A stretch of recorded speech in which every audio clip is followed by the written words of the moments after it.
Hola amigos de Cine Garage, vamos a tratar de hablar y de entender la propuesta de Camille Vidal Naquet a través de su película Salvaje, una película que viene sonando mucho desde el pasado Festival Internacional de Cine de Cannes y que es una película muy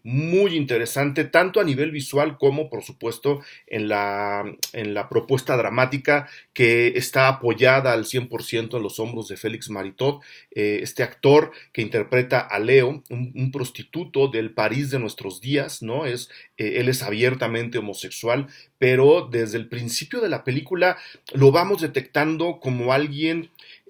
muy asumido en la vida en las calles, alguien que prácticamente ve con naturalidad el hecho de tener que dormir, como él mismo lo cuenta en la película, en los baños de un hospital, pues porque ahí hay un poco de calor, en alguna banqueta, en algún portal. No es alguien que se está lamentando de esta condición, sino que conforme van pasando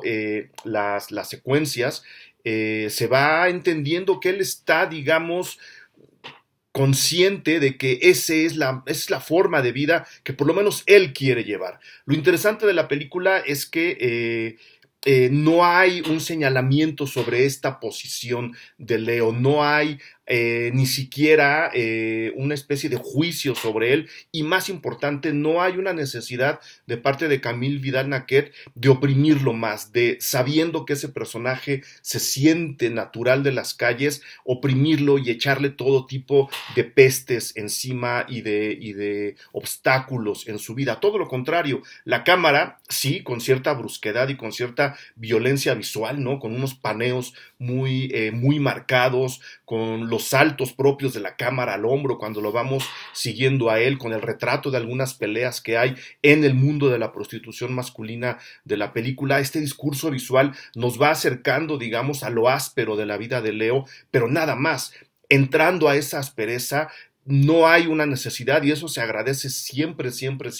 de humillar más al personaje, porque obviamente lo que queremos hacer es sacar de él un hilo bastante más interesante que su propio sufrimiento. La película no habla de su sufrimiento, la película nos quiere hacer entender la vida de este hombre y lo que muchas personas que se llaman civilizadas y que están socialmente aceptadas, todo lo contrario a la figura de Leo, hacen sobre alguien como este, completamente inofensivo y que parece ir toda la película buscando primero un poco de cariño y luego vemos pues también un poco de intimidad, un poco de secretos en su propia vida. A la hora de vivir en la calle,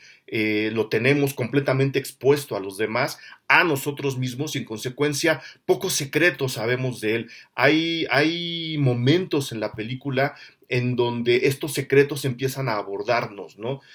O querernos abordar. Lo que quiero decir es que Leo, enfermo como está, tiene un par de visitas al doctor y uno, mientras ve las entrevistas, podría decir, ¿por qué está ahí? ¿Por qué llegó a esa condición? ¿Por qué no está respondiendo estas preguntas del doctor? ¿Por qué usa drogas? ¿Por qué, digamos, ha aceptado esta manera de vivir en las calles de París? Hasta que poco a poco nos damos cuenta que esos porqués no importan, por lo menos no para la película. Importa mucho más entender que probablemente para Leo el presente es el único momento que él tiene y en consecuencia pues lo va viviendo como se vive el presente, de segundo en segundo, de instante en instante, por supuesto, sin preocuparse por el pasado y sin tratar de hacer una perspectiva de su vida y prepararse para ello. Es un hombre del presente, es un hombre del hoy, es un hombre del momento, algo que el propio sistema que lo oprime, eso sí, que lo señala, que lo violenta, pues le ha vendido a mucha gente. Vive el momento, vive el instante, pero en encarnado ese instante, en este personaje, vemos toda la falsedad de la promesa del sistema y toda la vitalidad que este personaje, que realmente lo hace, que lo hace por naturaleza, alcanza a comunicarnos a nosotros. Con todo lo mal que le va, es un personaje mucho más vivo que muchos de nosotros, y es ahí donde yo creo que se subrayan un par de cosas interesantes en la película. Número uno, su necesidad de supervivencia, de sobrevivir su propio presente para disfrutar el presente, y número dos, de irlo convirtiendo en una especie de figura revolucionaria que se sabe fuera de este sistema, que no quiere pertenecer a él, no por posición política, sino por propia naturaleza. Y en consecuencia tenemos ahí, digamos, la materialización del propio nombre de la película. Un sistema como en el que vivimos, que lo quiere absorber, que lo quiere devorar, que lo quiere oprimir, a la hora de que este personaje no se integra a la mecánica, será señalado justo como un salvaje. Pero la película, dadas las situaciones que él pasa, que él vive, que tiene que, digamos, sobrevivir día a día, nos hace ver que muchas veces el propio sistema es el salvaje, muchas veces mucha gente que se considera educada, de buena posición, de buenos modales, termina siendo bastante más salvaje que aquel a quien así se le llama. Entonces, esta contradicción a mí me pareció muy interesante en la película, justo por dibujar a partir de este aislamiento, por dibujar a partir de este ensimismamiento, de esta separación de un modo de vida, de una manera tan natural, va reflejando, número uno, estos cuestionamientos que les digo hacia el sistema, y número dos, la figura de un verdadero revolucionario, en donde además se marcan y se apoyan muchas contradicciones, como el hecho de que él no tenga nada, y que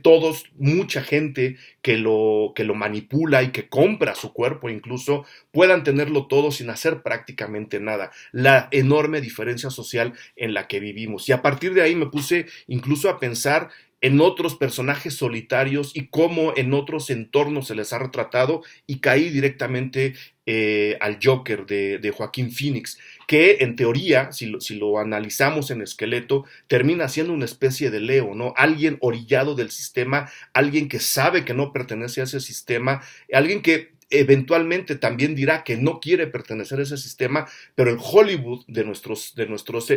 tiempos, la película es una película industrial, hablo de Joker, pues pinta esta explosión y esta manifestación de rabia en contra de quienes lo han oprimido y lo han pisoteado, obviamente de una manera espectacular, llena de cohetes, llena de ruido, en una parafernalia bastante más invasiva hacia nosotros. Lo más interesante de Salvaje es que, contrario a eso, nos invita a seguir la soledad de este personaje en su propia soledad, y por eso me gusta mucho la última parte de la película, la imagen de este pequeño revolucionario que sabe que el mayor éxito de su revolución es él mismo, ¿no? Que es lo que él mismo está sintiendo, muy diferente a lo que pasa en Joker, en donde su revolución se confirma a la hora de ser oprimida por el sistema. Ahí podríamos hacer una especie de comparación entre qué tipo de cambios está buscando cada uno de estos dos descastados, y por supuesto de ahí seguirnos a la imagen de otros personajes solitarios en el cine contemporáneo. Yo de entrada propongo ver Salvaje, la podrán ver antes de Joker y podrán hacer la comparación, y por supuesto venir aquí a dejar sus comentarios. Creo que es una película muy interesante, creo que es una película que nos puede dar mucho que pensar, más allá de la supuesta crudeza de los encuentros sexuales de la película y todo aquello. Ni siquiera son el tema de la historia, sí, son la manera de hacer, digamos, gráfico, digamos, el choque de Leo con todo lo demás, con el mundo entero, pero tampoco son el corazón de la película. Entonces, véanla, platíquenla, véanla antes de ver a Joker, y vendrán aquí a decirme si están de acuerdo con mi punto de vista o no. De entrada, ahí está Salvaje, que estrena este fin de semana en los cines de México.